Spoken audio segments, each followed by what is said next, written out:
નવસારીના ખેતરો સુધી પહોંચેલી અનોખી ડિજિટલ ક્રાંતિ હવે આપણા જગતના તાતને ખાતર ખરીદવાની કડાકૂટમાંથી કાયમી મુક્તિ અપાવશે.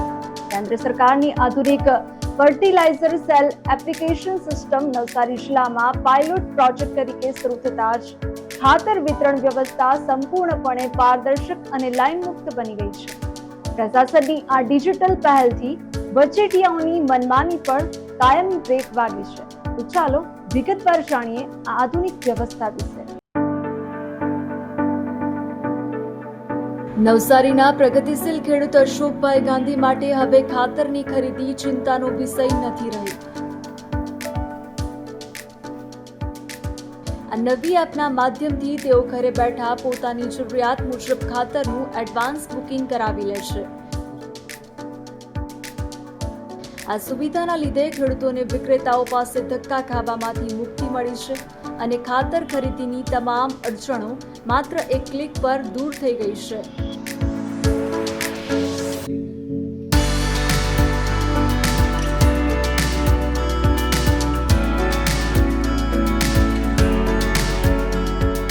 આ જે ખાતરની એપ સરકારશ્રી દ્વારા જે દાખલ કરવામાં આવી છે તે ખેડૂતોને માટે ઘણી સારી છે.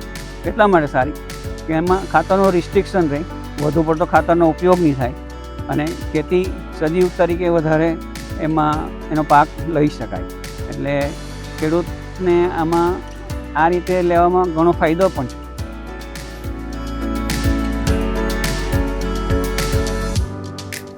ખેડૂતોને સમયસર સબસિડીવાળું ખાતર મળી રહે તે માટે રજિસ્ટ્રેશન પ્રક્રિયા ખૂબ જ સરળ બનાવવામાં આવી છે. ખેડૂતોએ માત્ર પોતાની ઓળખ અને જમીનોની વિગત આપતા જ તેમને એક યુનિક QR કોડ મળી જાય છે. આ કોડ નજીકના કેન્દ્ર પર બતાવીને ખેડૂતો તરત જ ખાતર મેળવી શકે છે.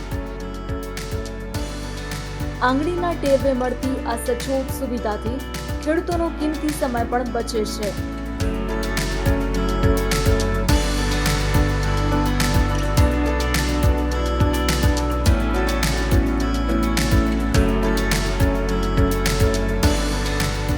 આનાથી ખેડૂતોને ફાયદો એ થશે કે ઘર બેઠા જ ખેડૂતોને ખ્યાલ આવી જશે કે નજીકની કઈ દુકાનમાં જથ્થો ઉપલબ્ધ છે એ જ દુકાને જવાનું રહેશે.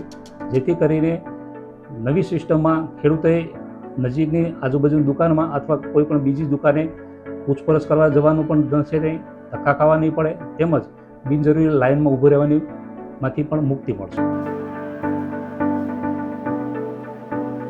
કૃષિ ક્ષેત્રે આ સ્માર્ટ પ્રયોગ ખાતરના પુરવઠા અને માંગમાં રિયલ ટાઈમ મેનેજમેન્ટ કરવામાં અકસીર સાબિત થયો છે.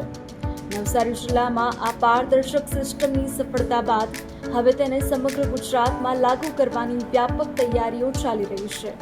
આગામી દિવસોમાં જ્યારે રાજ્યના લાખો ખેડૂતો આ સુવિધા સાથે જોડાશે ત્યારે ગુજરાતની ખેતી વધુ આધુનિક અને સમૃદ્ધ બનશે.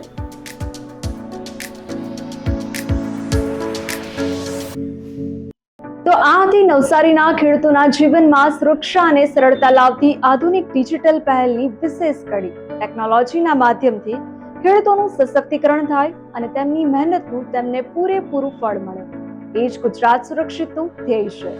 આવી જ પ્રેરણાદાયી અને મહત્વપૂર્ણ ખબરો સાથે ફરી મળીશું. ત્યાં સુધી જોતા રહો ગુજરાત સુરક્ષિત.